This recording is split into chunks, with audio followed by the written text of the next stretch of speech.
एक पत्नी ने अपने पति से कहा, सुनते हो? हाँ हाँ सुनाओ। जाओ एक छाता ले आओ। पति बड़ा भोला था, पत्नी बड़ी होशियार थी। अक्सर पत्नी ही मार्केट करती थी। आज बहुत दिनों में पति गया है। उसका पति बड़ा भोला भाला था, सीधा सरल। पत्नी ने कहा, सुनो जी, आज फुर्सत नहीं है घर में, जाओ जल्दी से छाता ले आओ बाजार से। और सुनो, ये दुकानदार 1 का 2 बताते हैं, जितना दुकानदार का है उससे आधा रेट लगाना, आधे भाव में खरीदना। हाँ हाँ तुम्हारी बात मानता हूं, जाऊंगा। पत्नी ने पैसे दिए, चला दुकान पहुंचा। भैया छाता दो। छाता वाले ने कहा, ये रहा छाता। क्या भाव है? 20 रुपए का। नहीं, उसने 24 रुपए बताए। 24 रुपए का। अच्छा 24 रुपए का। उसको अपनी पत्नी की याद आ गई। उसने कहा था आधा कहना। उसने कहा, सुनो 24 रुपए का तो हमारा बजट नहीं है,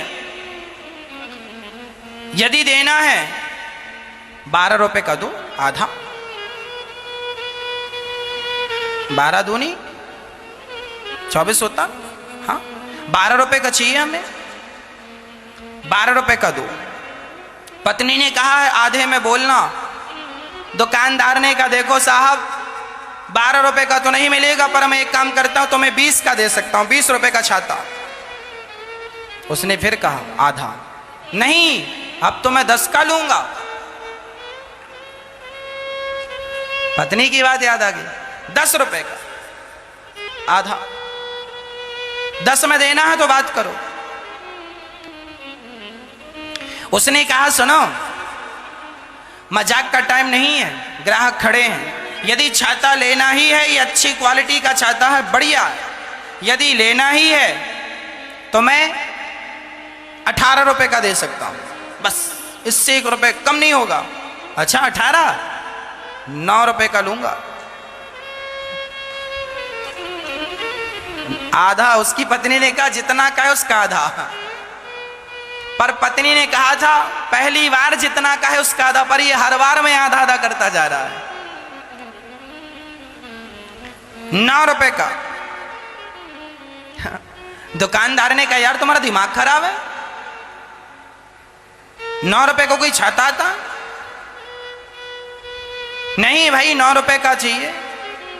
अच्छा दुकानदार ने कहा, अच्छा एक काम कर, आया है पहला ग्राहक है, मैं चाहता नहीं हूं कि तू यहां से जाए। एक काम कर, मैं तेरा बजट बहुत कम है, इसलिए एक काम कर 14 रुपए दे दे, चल 7 रुपए दूंगा।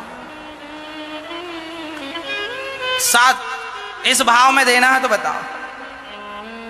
अच्छा छोड़, तूने पहले 12 कहा था, चल 12 का ले। 12 6।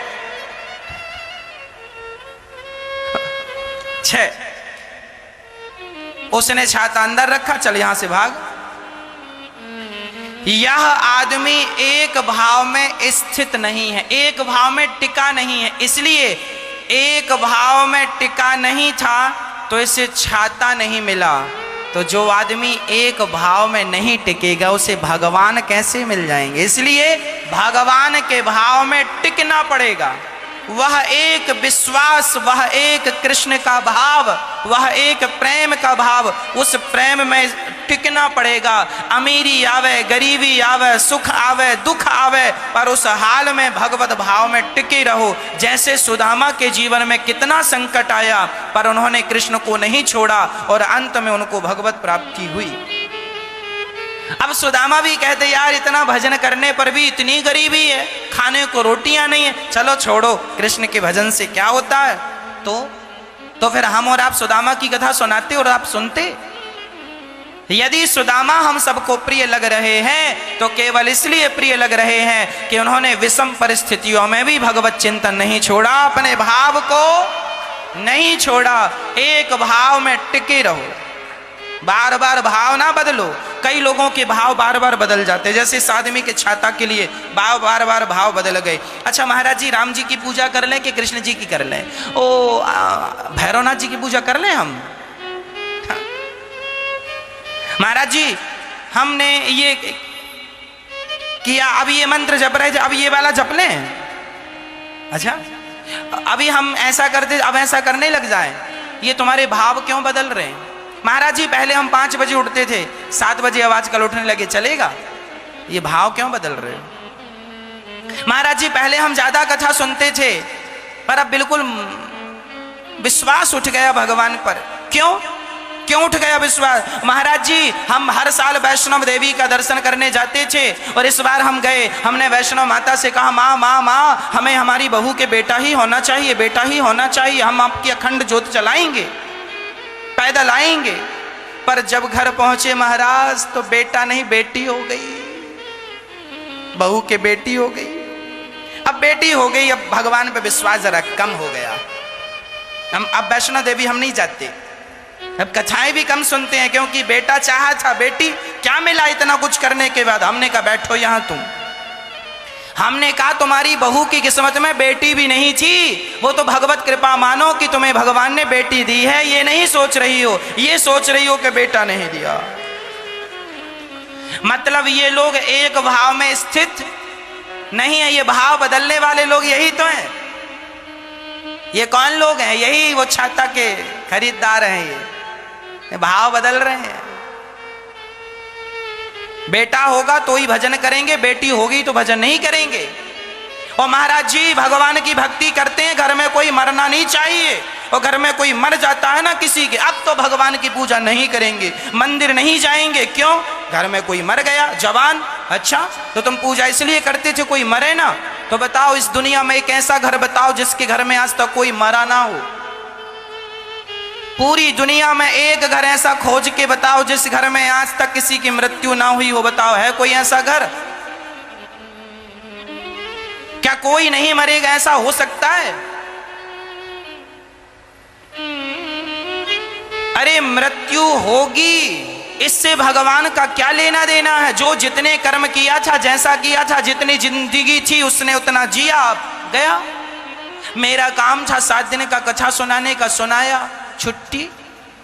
उसी प्रकार इस जिंदगी में आप आए हो कुछ अच्छा करने, ईश्वर ने वक्त दिया है 50 साल 100 साल का समय, कार्यकाल पूरा हुआ, जाओ 5 साल पूरे हुए फिर चुनाव होंगे। जनता ने नेता चुना केवल 5 साल के लिए, कार्यकाल पूरा हुआ, गए कि नहीं, फिर चुनाव लड़ेंगे। उसी तरह ईश्वर ने तुम्हें कार्यकाल दिया है, नेताजी का कार्यकाल 5 साल का होता है, हमारा और तुम्हारा कार्यकाल 25, 50, 100 सालों का होता, बस इतना ही अंतर है। और सबको कार्य करने के लिए नियुक्त किया गया। नेताजी बनाए गए थे इसलिए कि ये समाज की सेवा करें, पर सेवा ना करके शोषण करने लगे तो अगली बार जनता थोड़ी साथ देगी। सेवा करने के लिए गद्दी दी जाती है, शोषण करने के लिए नहीं। इसलिए उसी प्रकार ईश्वर ने तुम्हें मनुष्य बनाया है सेवा करने के लिए, माँ बाप का शोषण करने के लिए नहीं, गरीबों का शोषण करने। यदि यदि यदि शोषण करोगे तो यह गद्दी छिन जाएगी, अर्थात मनुष्य के जन्म से हाथ धो बैठोगे और करोड़ों जन्म के लिए भगवान तुम्हें कुकर सूकर की योनि में भेज देंगे। जाओ, ये कार्यकाल है, आपको कब मरना है? कार्यकाल जिस दिन पूरा हो जाएगा चले जाओगे। तो भगवान की भक्ति का अर्थ ये नहीं है कि तुम्हारे घर में कोई मरेगा नहीं, अरे मरेगा, पर धैर्य रखना, तुम्हें भी मरना है, हमें भी मरना है, सब भगवान के घर से आए हैं और सब भगवान के घर ही जाएंगे, कोई अलग कहीं नहीं जाता। यह ईश्वर की व्यवस्था है। जरा सोचो कि आपकी सास अभी तक जिंदा होती और सास की सास भी अभी तक जिंदा होती और उसकी सास भी अभी, अब सोचो मौत ही ना होती और पैदा होते रहते पैदा होते मरे कोई ना, तब सोचो फिर आपके घर में कितनी सासें होती। बहू की तो कमर टूट जाती पांव पड़ते पड़ते, सास की सास की सास की सास की सास की सास, और कहाँ बैठते, एक के ऊपर एक बैठते, फिर सास की जैसे घड़ा एक के ऊपर एक नहीं जमा देते, ऐसे सास के ऊपर सास के ऊपर बैठी होती, फिर घर में जगह ही नहीं थी। अब 10 बाई 10 के कमरे में कितनी सासें सो लेंगी बताओ? और आपकी 20-25 सासें जिंदा होती अभी तक तो क्या होता? फिर तो ये जो मौत है ना, ये भी ईश्वर की साफ सफाई है, व्यवस्था। इस संसार में सब निश्चित है, सब सच्चाई यही है। अब कोई सच्चाई को माने ना माने, भगवान को दोष ना देना। हर व्यक्ति अपने अपने कर्मों का फल भोगता है।